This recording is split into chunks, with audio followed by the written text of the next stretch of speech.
Como ya he mencionado antes, desilusionados, hartos, encabronados por la recurrente corrupción que se volvió una cada vez más cínica e impune costumbre, aderezada con reformas y leyes para supuestamente preverla, combatirla, castigarla, desterrarla, 30 millones de mexicanos llevaron a la primera magistratura del país a un opositor cuasicrónico, en quien han colocado tercamente su confianza, no solo para emprender numerosos cambios económicos, políticos, sociales, sino para introducir a la nación entera en una nueva etapa de su historia, en una cuarta transformación,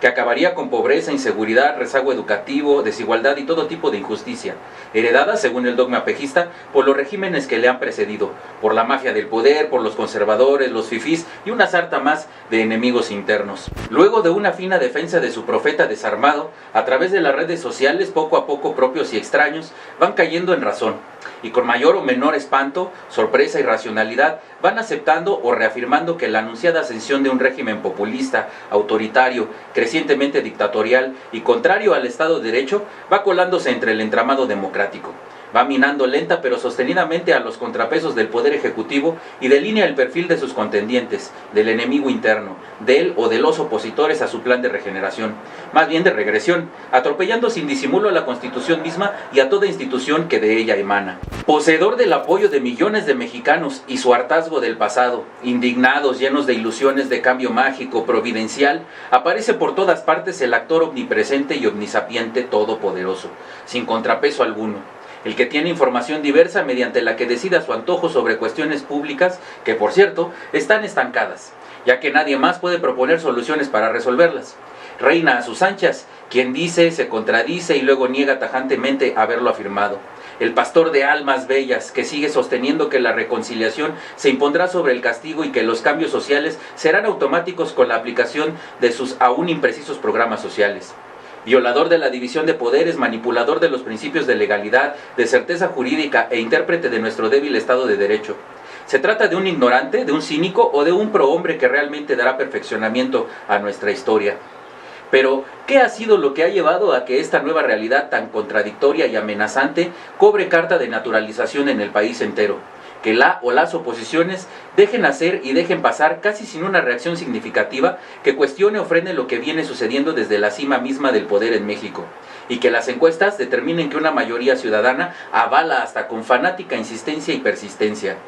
La advertencia está en todos los foros. Nuestra imperfecta pero vigente democracia puede sucumbir más pronto de lo que se había previsto. No existe peligro de que una rebelión armada irrumpa para demolerla, como sucedió en su momento mediante golpes de Estado en Chile, Argentina, Brasil, República Dominicana, Ghana, Grecia, Guatemala, Nigeria, Pakistán, Perú, Tailandia, Turquía y Uruguay. Aquí, como en Hungría, Nicaragua, el Perú de Fujimori, Filipinas, Polonia, Rusia, Sri Lanka, Turquía, Ucrania y por supuesto en la Venezuela de Hugo Chávez y su Maduro, se trata de un líder electo en elecciones democráticas, que poco a poco se torna contra el sistema que le posibilitó acceso al poder. Lo que acontece ahora en México no es inédito. Paradójicamente, la regresión se da inicialmente en elecciones libres y posteriormente desde la cima del poder se da un proceso más o menos agresivo para deformar y abatir las instituciones que irónicamente, de una manera u otra, le dieron vida. Por supuesto que el mandatario, líder, salvador, liberador, profeta, lo niega inicialmente, juntamente con sus feligreses, o débilmente a través de ideólogos que no atinan más que a defender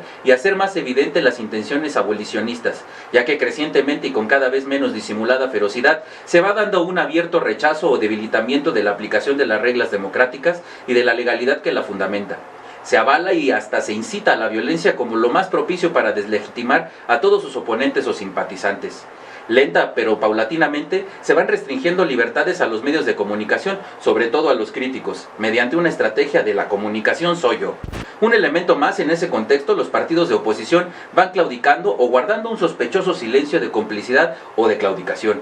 Guste o no, se acepte o no, se ofenda a quienes lo van previendo o se justifique con malabares de ideología chapurreada, se va imponiendo una mecánica autoritaria, que incluso carece de un plan acabado, pero que muestra tácticas comunes a otros populismos o regímenes autoritarios, y que ya perfilan a Andrés Manuel López Obrador como un dictador. Ataque a las instituciones del Estado no alineadas al Ejecutivo, sometimiento de los árbitros y debilitamiento o arreglo con las oposiciones, Llámense partidos políticos, organizaciones sociales, medios de comunicación, etc. Menosprecio del tinglado constitucional y, como acaba de suceder con la emisión de un memorándum que sustituye la legalidad e incluso incita a la desobediencia de la Carta Magna, la ruptura de las normas precipita la escalada de polarización del país. Tal y como ahora atestiguamos, cada día se lanzan calificativos ofensivos, mentiras, descalificaciones, amenazas que explican un discurso paranoico premeditado, que va envenenando el ambiente público. La intolerancia a los opositores, a todos aquellos que no apoyan directamente al régimen, va minando crecientemente su figura de contrincantes legítimos, aquella que define que la política no sea una guerra, sino una controversia basada en reglas. López Obrador no pacifica al país, acentúa rencores y hace de sus conferencias matutinas plataformas para lanzar insultos, confrontar, desprestigiar y sembrar enemistad, rencor, división entre los componentes sociales.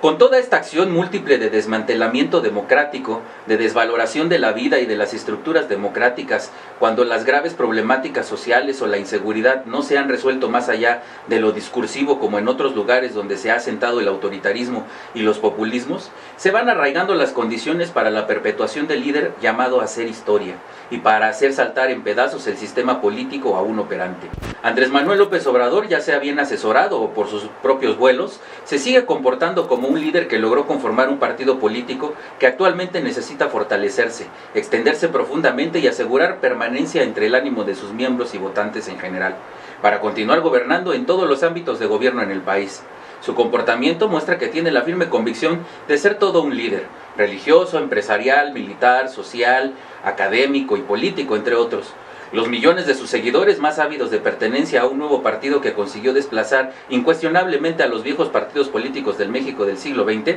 principalmente PRI, PAN y PRD, que deseosos de conocer los planos de la nueva construcción económica, política y social del país, agregan diversos calificativos a su guía: heroico, innovador, transformador, individual, colectivo de opinión, burocrático y hasta religioso. En este caso tenemos en principio a un liderazgo carismático y populista.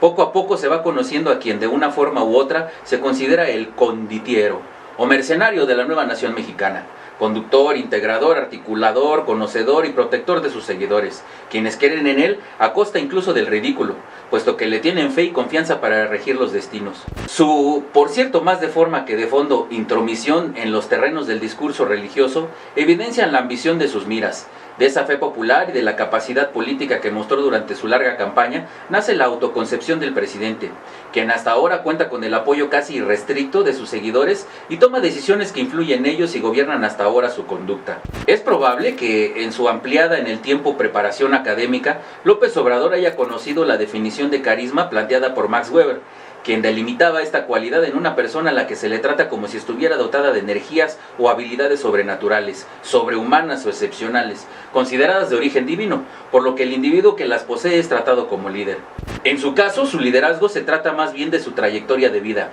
a sus rasgos personales, al entorno político que le ha tocado enfrentar,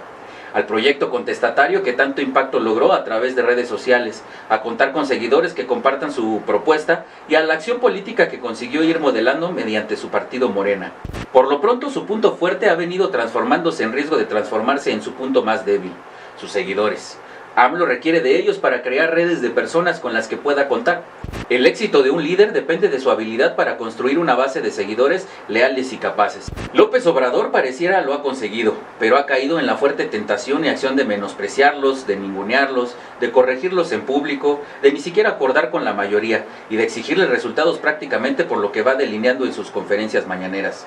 En medio de la sociedad hay quienes fijan su compromiso con él por razones de índole moral, más que por otros fines, y otros que lo hacen respondiendo a motivaciones de interés particular. Todos esperan una determinada retribución por su apoyo, especialmente quienes temen no ser aceptados en la nueva élite gobernante. Su liderazgo populista lo conforma como un influyente líder popular y social que conoce la problemática nacional porque la ha vivido.